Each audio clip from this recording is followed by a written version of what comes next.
Je me rappelle quand j'étais en seconde C4, mon premier devoir de mathématiques au lycée. J'ai eu 7 sur 20. Oui, 7 sur 20. Tu m'as bien entendu. Ce jour-là, j'ai cru que je ne savais plus faire les maths. J'ai cru que je commençais par chuter et que mes notes allaient devenir de plus en plus décroissantes. Lorsque nous avons eu nos copies et de retour au dortoir, presque tous mes amis disaient « Ce devoir m'a fait douter de mon intelligence ». Tout le monde le répétait. Ce devoir m'a fait douter de mon intelligence. En ce temps-là, de quelle intelligence parlons-nous? On ne savait pas. Ce n'est que beaucoup plus tard que j'ai compris qu'il existait plusieurs formes d'intelligence et qu'elles ne sont pas toutes les mêmes. Et je suis sûr que tout comme moi, à un moment de ta vie, tu as cru que l'intelligence, c'était le fait d'être bon à l'école. Le fait d'être bon à l'école suffisait déjà à dire qu'une personne est intelligente ou pas. Mais en vrai, c'est assez limitant parce que l'intelligence ne se limite pas uniquement à ce que l'on fait à l'école. C'est beaucoup plus que ça. Il existe plusieurs formes d'intelligence et si tu te demandes quelles sont ces formes, tu vas les découvrir dans cette vidéo. Reste jusqu'à la fin. Alors, oui, il existe plusieurs formes d'intelligence. Disons 9 formes. Cela a été regroupé en 9 formes. La première forme, je parlerai de l'intelligence logico-mathématique. En gros, c'est cette forme d'intelligence qu'on valorise le plus à l'école. Le fait de savoir raisonner, le fait de savoir résoudre des problèmes logiques, le fait de savoir faire des calculs. C'est en quelque sorte l'intelligence de l'ingénieur, l'intelligence du programmeur, l'intelligence du scientifique. Et si tu es fort en mathématiques, si tu es fort en résolution des problèmes, si tu es fort en logique, cela veut probablement dire que tu as développé une intelligence logico-mathématique beaucoup plus grande. Deuxième forme, l'intelligence linguistique. C'est ta capacité à pouvoir manier les mots.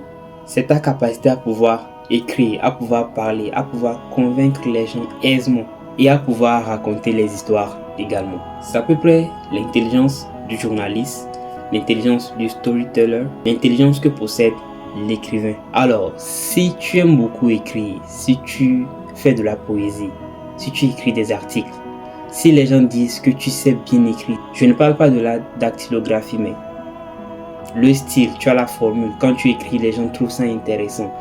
Tu as cette aisance-là à pouvoir t'exprimer, alors maintenant tu sais pourquoi. Troisième forme d'intelligence sans plus tarder, l'intelligence spatiale. C'est à peu près ta capacité à pouvoir visualiser, ta capacité à pouvoir créer des images mentales, cette capacité-là que l'on a à pouvoir imaginer les choses. On retrouve cette intelligence-là beaucoup plus chez les architectes, chez les designers, chez les dessinateurs, mais aussi chez les réalisateurs. Oui. Au cas où tu as un sens de l'esthétique beaucoup plus poussé, tu arrives à visualiser les choses avant qu'elles ne prennent forme et que tu penses très souvent en images, sache que tu as une intelligence spatiale très développée. Là, tu commences par réaliser que tu es beaucoup plus intelligent que tu ne le croyais. Quatrième forme d'intelligence, l'intelligence corporelle kinési-esthétique. Ils y prononcent bien même. Attends, je vérifie. Corporelle kinesthésique, je crois. Alors, cette forme d'intelligence c'est ta capacité à pouvoir manier aisément ton corps, à pouvoir danser. Vous allez voir qu'il y a des gens qui dansent beaucoup plus aisément que d'autres. C'est dû à cela.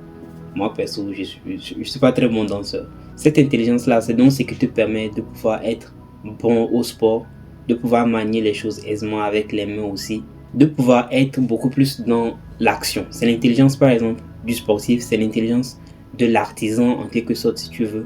C'est aussi l'intelligence du danseur ou du chirurgien, parce que la chirurgie, c'est pas tout le monde, quoi.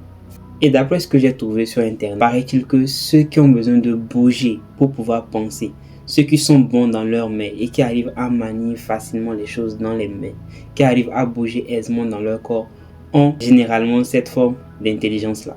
Cinquième forme d'intelligence, l'intelligence musicale. Tu as entendu musique dedans, n'est-ce pas? C'est lié à la musique, bien sûr. L'intelligence musicale, c'est cette capacité-là à pouvoir percevoir les rythmes, à pouvoir percevoir les sons, les sonorités et les mélodies. C'est l'intelligence du chanteur, c'est l'intelligence du compositeur, c'est l'intelligence du musicien ou du producteur, si tu veux. Et sache que si la musique te parle plus que les mots, si tu as le sens du rythme, parfois même sans y penser, et si les sons t'emportent aussi facilement, c'est que tu as cette forme d'intelligence-là. Peut-être que tu peux devenir la nouvelle star musicale, hein? On ne sait jamais. Sixième forme d'intelligence, L'intelligence interpersonnelle. Allons, posement. Si tu es quelqu'un qui arrive à comprendre les autres, ce n'est pas toujours facile de comprendre les autres. Si toi tu arrives à comprendre les autres, tu arrives à te mettre à leur place, à ressentir leurs émotions, à fédérer, à les écouter ou à les inspirer, crois-moi, tu as tout gagné. L'intelligence interpersonnelle, c'est l'intelligence du leader. C'est aussi l'intelligence du manager, l'intelligence du thérapeute et même du vendeur. Si les gens viennent te parler de leurs problèmes, si tu arrives à comprendre aisément tous les non-dits et si tu as le sens du contact, c'est que c'est ça. Tu as l'intelligence interpersonnelle assez développée, assez aiguisée. Sois fier de toi. Mais on ne s'arrête pas là. Il y a aussi l'intelligence intrapersonnelle. Qu'est-ce que c'est? C'est la capacité à pouvoir se connaître soi-même. Intrapersonnel quoi. Donc cette capacité à pouvoir te connaître toi-même, pouvoir connaître tes forces, tes faiblesses et aussi tes émotions. On dit que c'est l'intelligence du sage ou du philosophe, l'intelligence de celui qui fait son travail intérieur. Si tu passes du temps à réfléchir sur toi, si tu as une grande conscience de toi-même, c'est que tu as cette forme d'intelligence-là assez poussée. Encore 2 autres formes d'intelligence et tu connaîtras les 9 formes d'intelligence qui existent. 8e forme d'intelligence, je vais bien sûr parler de la nature. Donc l'intelligence naturaliste. Cette capacité-là à pouvoir comprendre la nature, à pouvoir observer les patterns, les schémas, à sentir les écosystèmes et tout. Tu vas retrouver ça beaucoup plus chez les biologistes, chez les personnes qui deviennent biologistes, chez le paysagiste ou ceux qui sont plus souvent connectés à la nature, qui passent beaucoup plus de temps dans la nature quoi. Et si tu te sens bien dans la nature, si tu aimes observer les détails dans la nature que les autres ne voient pas forcément, si tu comprends comment les choses vivent ensemble dans un écosystème naturel, tu es un bon. 9e forme d'intelligence, c'est pour les philosophes. Mais bien avant de vous parler de cette forme d'intelligence, j'aimerais t'inviter à prendre 5 secondes pour t'abonner à cette chaîne. Merci. Alors, 9e forme d'intelligence, c'est l'intelligence existentielle. Il y a existence dedans, les questions existentielles. C'est cette capacité-là à se poser de grandes questions. Si tu es tout le temps en mode « Pourquoi sommes-nous là ?» Tu questionnes beaucoup de choses. Quel est le sens de la vie? Qu'est-ce qui est vraiment important dans la vie? Si tu es un peu dans ce mood-là, dans cette philosophie-là, c'est que tu développes ou tu as développé une intelligence existentielle. On la retrouve le plus souvent chez les philosophes, chez tous les chercheurs de sens, chez toutes ces personnes-là qui ne se contentent pas des réponses taillées, des réponses faites, mais qui veulent comprendre la profondeur des choses. Mais non, finalement, ça fait 9 formes d'intelligence. Et de toutes ces formes, l'école classique n'en valorise que peut-être 2 ou 3, disons 2. Et là, on se demande pourquoi les génies sont invisibles. C'est parce que l'école ne les reconnaît pas. Maintenant que tu connais toutes ces formes d'intelligence, est-ce qu'il y en a une qui sont plus importantes que d'autres? Bien sûr que non. Elles sont toutes complémentaires. Et je suis un peu sûr que tout le monde a toutes ces formes d'intelligence-là d'une manière ou d'autre. Seulement que tout le monde ne les développe pas de la même façon. Certains sont plus bons en maths, d'autres sont plus bons en poésie, d'autres sont bons en danse, d'autres sont bons, je sais pas, dans la pensée critique. Chacun développe quelque chose plus qu'une autre chose. Alors, sommes-nous condamnés à avoir une forme d'intelligence? Une seule forme uniquement? Non. Chacun est juste intelligent différemment. Maintenant, revenons à l'histoire du debut. 7 sur 20 en mathématiques. Là, est-ce que ça voulait dire que je n'étais pas bon en maths? Non, je fais les maths, mais c'était beaucoup plus lié au stress. Crois-moi. Maintenant, comment développer ces formes d'intelligence? D'abord, regarde dans ton passé. Qu'est-ce que tu aimais faire?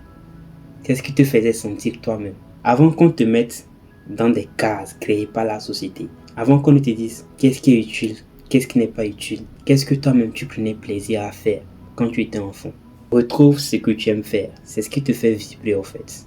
Ensuite, regarde autour de toi, trouve tout ce qui t'énergise en quelque sorte. Trouve tout ce qui te donne de la joie, tout ce qui te permet d'être toi-même, de te sentir vivant, de te sentir libre dans la nature, de te sentir libre dans l'écosystème. Puis fais quelque chose qui correspond à cela.